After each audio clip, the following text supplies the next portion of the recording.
الذي أرسل رسوله بالهدى ودين الحق ليظهره على الدين كله وكفى بالله شهيدا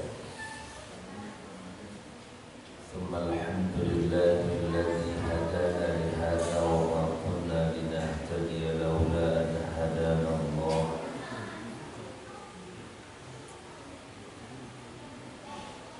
نحمده ونستعينه ونستهديه ونستغفره ونعوذ بالله من شرور أنفسنا وسيئات أعمالنا من يهده الله فلا مضل له ومن يضلل فلا هادي له أشهد أن لا إله إلا الله وحده لا شريك له وأشهد أن محمدا عبده ورسوله لا نبي بعده اللهم صل وسلم وبارك على حبيبنا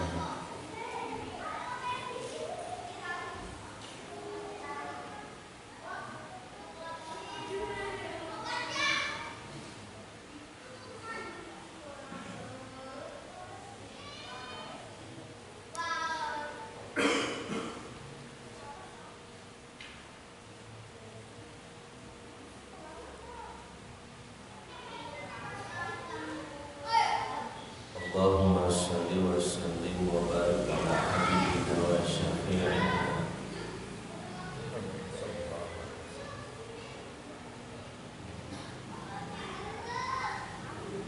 ومولانا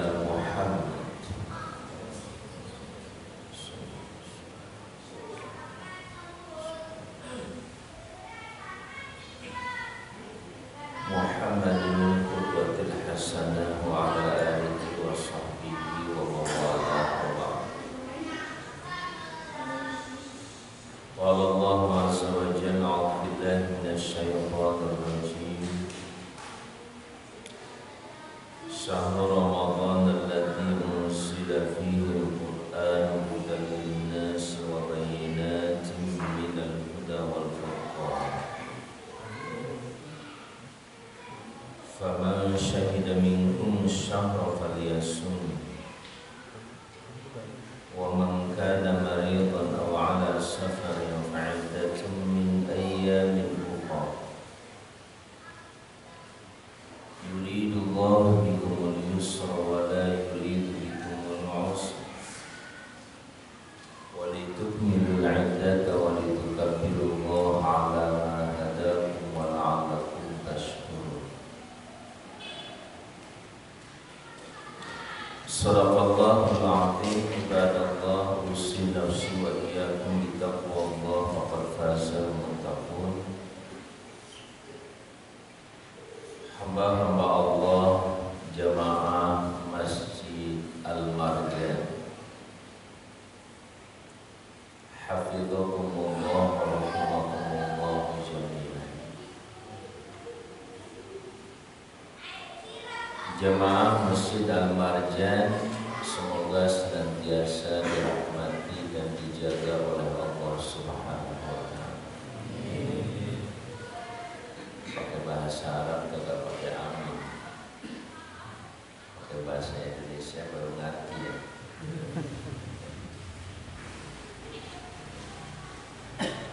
Syukur inilah yang menjadi salah satu target di bulan Ramadan. Sebuah sistem hidup, konsep dan ajaran hidup dari Allah untuk menyempurnakan syukur kita. Allah mengagendakan dan memprogram kegiatan sepanjang satu bulan bayang, yaitu di bulan Ramadan. Nampak sederhana syukur itu cukup dengan mengungkapkan terima kasih. Sudah barang tentu kalau kita ingat dengan firman Allah yang sering dibaca oleh guru-guru kita,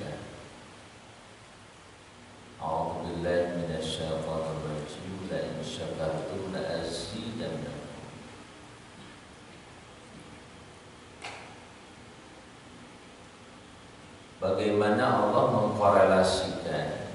Dulu pernah saya mungkin menyampaikan salah satu metodologi atau cara tadabbur itu adalah, dan tadabbur merupakan aktivitas terbaik dalam interaksi kita dengan Al-Quran. Dan cara tadabbur terbaik itu adalah bagaimana kita bisa menemukan dan menyimpulkan korelasi.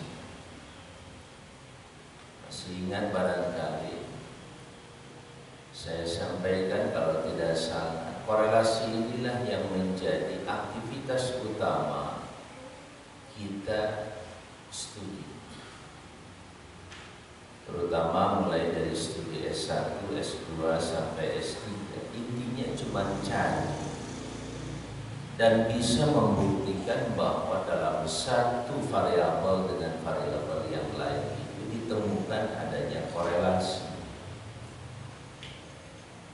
adanya suatu hubungan yang diharapkan temuan itu sampai pada tingkat hubungan sebab akibat.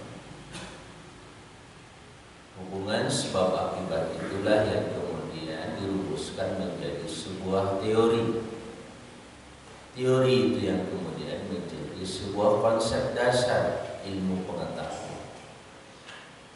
Ilmu adalah kumpulan teori-teori, dan teori itu sekali lagi menunjukkan sebuah hubungan yang sangat korelasional dan signifikan antara satu variabel dengan variabel yang lain, satu aktivitas dengan aktivitas yang lain. Biasanya ditandai dengan kalimat jika maka, ya. Manjada wajada, siapa saja yang sungguh-sungguh, maksudnya jika dia bersungguh-sungguh, wajada, maka dia akan dapat,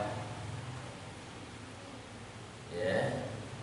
Nah, hadirin sekalian yang saya hormati, hamba-hamba, Al-Quranul Karim adalah kitab yang diposisikan pertama kali oleh Allah, dan kita harus mengikuti positioning ini sebagai hudan. Sebagai hudan, kalimat dan kata yang dipilih dari sekian banyak fungsi dan peran Al-Quran, kedudukan Al-Quran, manfaat yang dahsyat dan luar biasa. Allah pilihkan satu kata untuk kita yang sangat simpel, dan itulah tujuan Quran diturunkan, hudan, sebagai petunjuk, bukan sebagai ilmu pengetahuan, bukan sebagai hukum, bukan sebagai yang lain-lain, tetapi hudan, hudan yang dibangun dalam atau di atas ilmu. Hudan yang didukung dengan pengetahuan, dengan data, wa bayyinatin minal huda. Jadi kita coba analisa ayat itu. Tadi saya sampaikan hubungan antara bulan Ramadan dengan subuh. Allah telah menyiapkan sebuah bulan di bulan, satu bulan yang penuh dengan anugerah. Yang kalau kita misalkan perhatikan secara fisik, bulan Ramadan dengan bulan yang lain tidak ada beda. Kapan terbit fajar, waktu subuh sampai kemudian terbenam matahari, kapan siang, kapan malam, secara hitungan waktu, hitungan jam, hitungan situasi dan kondisi alam tidak jauh berbeda. Physically, sekali lagi, secara fisik alam ini tidak berbeda dari bulan ke bulan. Allah ciptakan sama, sehingga orang-orang yang tidak beriman kepada Allah mengatakan memang dengan gejala fisik ini tidak ada yang berbeda, sama. Nah, yang membedakan antara itu Ramadan penuh berkah atau tidak adalah variabel-variabel yang lain, dimensi kehidupan yang lain. Sebagaimana tubuh kita diciptakan, tidak hanya dimensi material, dimensi fisikal, sifatnya fisik, jasadiah, sifat yang berasal dari tanah dan akan kembali ke tanah. Tetapi ada dimensi samawi, dimensi langitan yang memiliki hubungan yang sangat kuat dengan zat yang maha tinggi, zat yang maha luhur yang berada di langit. Itulah ruh. Yang asal usul ruh itu sendiri kalau kita teliti tidak akan ketemu di bumi. Sebab bahasa yang Allah gunakan dalam Quran bukan khalaqa, menciptakan, tapi nafakha, meniupkan.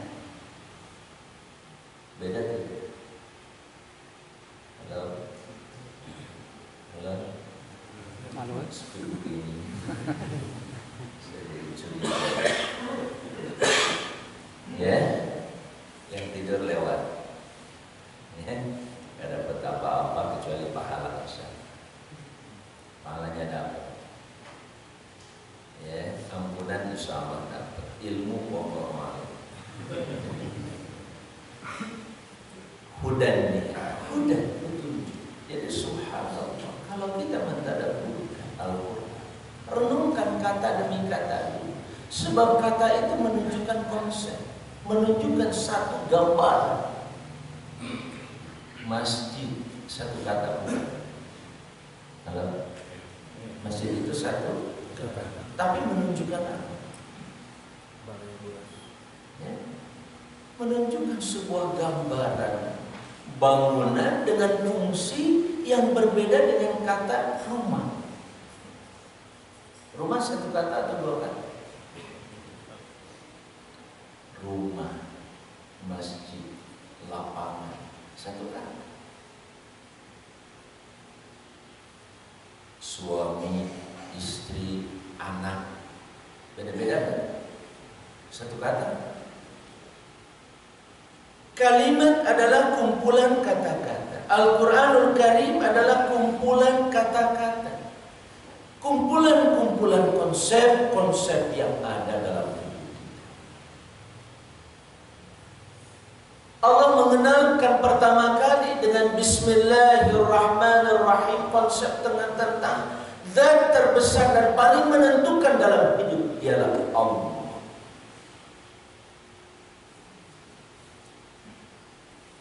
Bahkan kata yang pertama kita dapatkan waktu kita lahir ke muka bumi, ayahanda kita atau orang-orang terdekat kita mengadzankan kita dengan kalimat Allahu Akbar.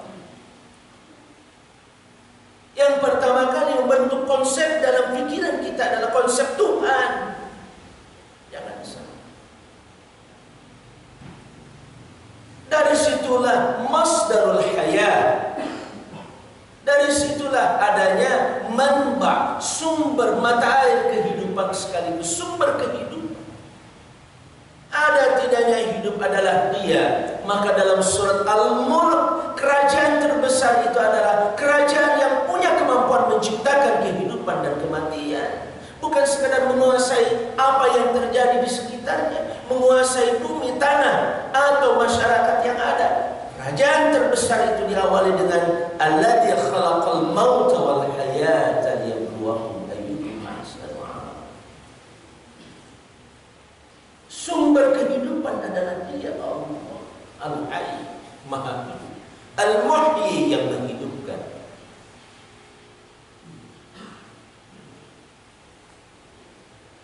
Ngomong sampai jam berapa?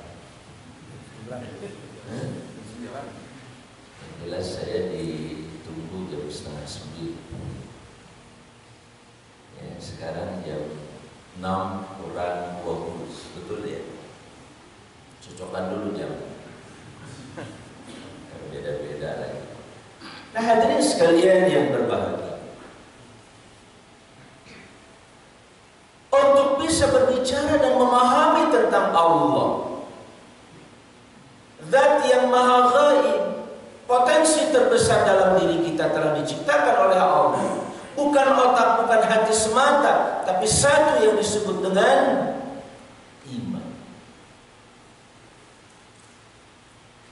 Kepercayaan itu merupakan modal yang diciptakan Allah dalam diri kita, yang bersifat gaib, sama dengan cerdas. Kecerdasan, kemampuan, keimanan, kepercayaan, itu semuanya gaib dalam diri kita. Ada yang bisa megangin kan? Yang bisa megangin kecerdasan ada nggak? Ada yang bisa megangin kemampuan nggak? Nah, kita pegangin, kita jilatin, kita pelototin, ada? Semuanya gaib. Dan sekali lagi potensi terbesar ini bisa memahami dan mengakui keberadaan sekaligus merasakan kegaiban itu adalah iman.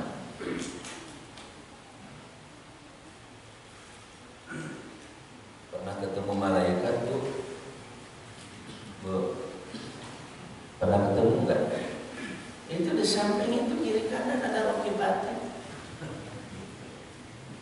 Ya. Assalamualaikum warahmatullahi wabarakatuh. Assalamualaikum warahmatullahi. Kita suka kagak sadar kemanapun ada rokibun ati. Pernah ketemu?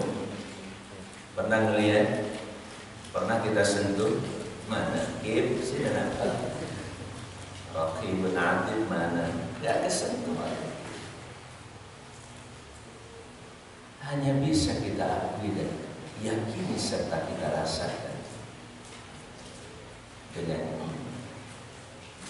Itulah kenapa hampir selalu ketika Allah Subhanahu wa ta'ala memerintahkan sesuatu kepada kita untuk melakukan satu kegiatan, diawali dengan satu potensi terbesar untuk bisa melakukan itu, harus punya modal terbesar, yaitu iman. Ya ayyuhalladzina amanu, baru Allah katakan kutiba alaihimus. Hanya orang yang beriman yang mau melakukan sesuatu untuk sesuatu yang bakal datang.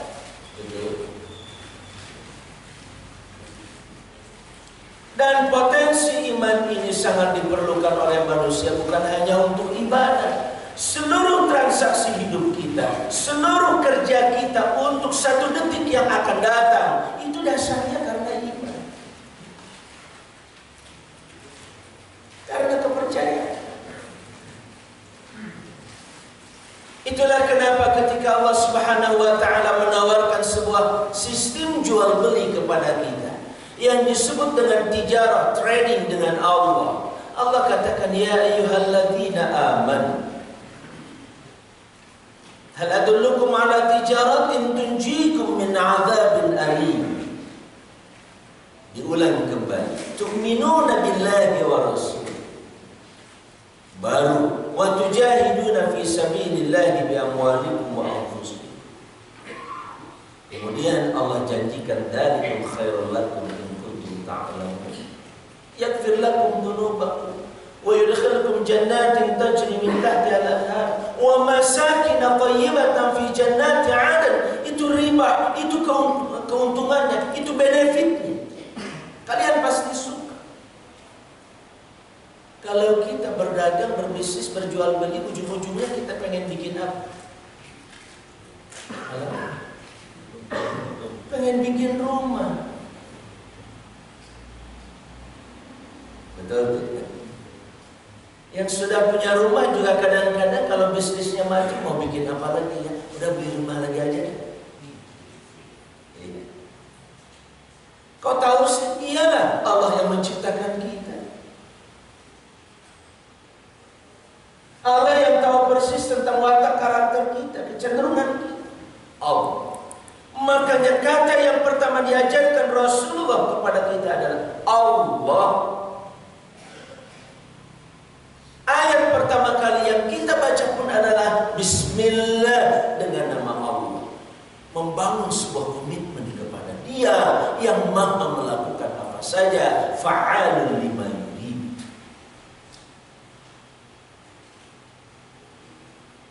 Subhanallah. Ini menjadi hamba Allah Subhanahu wa ta'ala. Gak ada pilihan. Gak ada pilihan. Cuma satu kenyataan. Kita kembali ke ayat tadi. Tijarah, sebuah perdagangan, diawali dengan kalimat hai orang-orang beriman. Modal pertama kali untuk bisnis pun adalah iman. Silahkan buktikan dalam kehidupan kita. Boleh nggak ada yang punya tradisi ini yang berinvestasi? Ada investor di sini tidak? Halo? Kalau ditanya beginian pada ngumpet kan? Enggak, kan diminta infak enggak? Kabut banget. Baik, hadirin sekalian. Apa dasar yang membuat Bapak dan Ibu sekalian mau menggelontorkan duit sampai 100 juta, 200 juta, bahkan 1 miliar?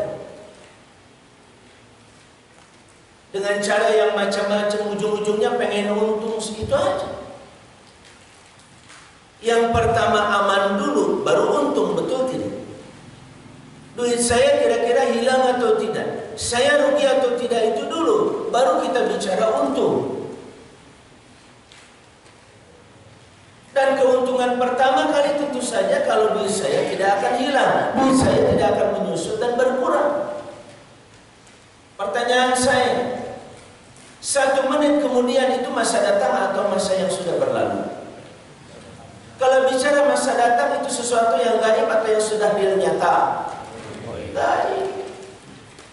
Bapak dan Ibu sekalian mau menyimpan duitnya, apa jaminannya? Insya Allah bulan depan saya kasih keuntungan 10%. Oke, saya tambah tuh modal jadi 1 miliar. Bulan depan 10% berarti 100 juta saya dapat duit. Insya Allah. Apa dasar Ibu kemudian memberikan uang 1 miliar? Apakah sudah terbukti dan dijamin yang 100 juta maupun yang 1 miliar itu? Ada jaminan atau tidak?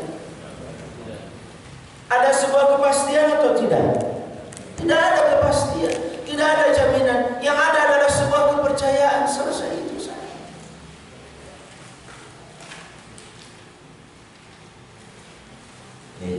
Iman. Iman itu dasar kita hidup. Hidup kita ini dengan iman loh. Dengan kepercayaan, kita percaya aja. Coba ibu-ibu dan bapak-bapak bisa bersatu menjadi satu. Rumah tangga yang disebut dengan keluarga, itu dasarnya juga adalah kepercayaan.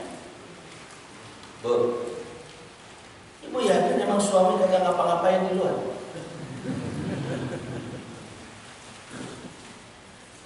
Sama suami tinggalkan istri kurang lebih 12 jam di rumah, kita percaya saja dia tidak akan berbuat sesuatu yang saya benci, saya tidak suka. Maka Allah membimbing kita bagaimana menciptakan situasi yang saling percaya.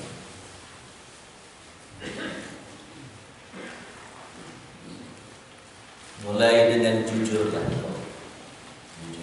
pada kejujuran, keterbukaan kita bangun bersama-sama, kemudian saling percaya. Yang lebih indah kepercayaan itu tidak bisa kita jamin kecuali kepada Yang Maha. Menjaga kepercayaan dalam diri kita dialah Allah. Setiap manusia membutuhkan itu, Bu, Bapak dan hadirin sekalian. Yang membedakan caranya saja. Kalau cara kita itu cara Allah, cara Yang Maha menciptakan kita. Kalau cara orang mungkin cara pikirannya sendiri, cara pengalaman orang lain. Mana yang lebih kita percaya? Itulah kenapa bulan Ramadan ditekankan dengan bahasa Syahrul Ramadan alladzi unzila fihi al-Qur'an. Itu cara Allah dalam hidup. Itu hudan. Hudan itu adalah cara how to. Bagaimana saya bisa melihat, bagaimana saya bisa berpikir, bagaimana saya bisa merasakan, bagaimana saya bisa percaya pada orang. Ya Allah, Allah tunjukkan dalam Quran. Dan bagaimana saya bisa membangun kepercayaan agar orang lain percaya pada saya.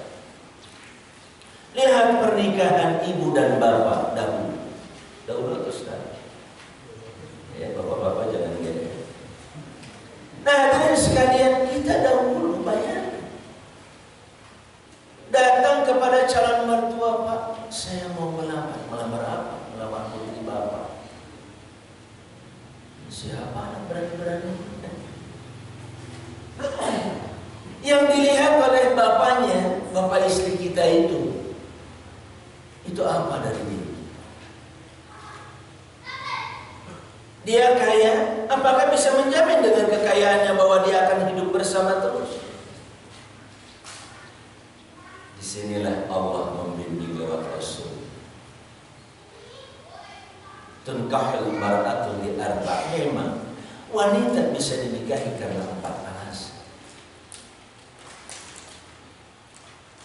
Karena kecantikannya, li jamaliha wa li hasabiha, karena hisab keturunannya, status dan kedudukan. Karena faktor keturunannya.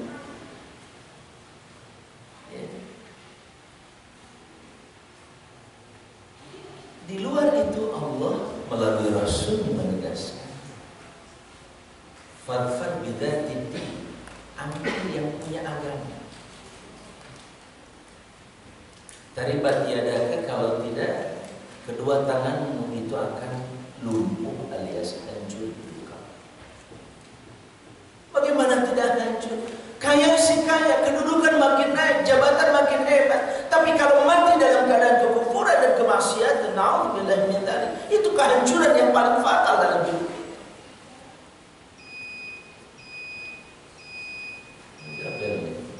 Selesai.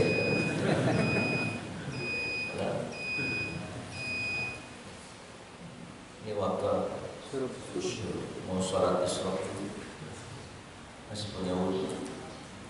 Kita ambil 2 rakaat, setelah 2 rakaat kita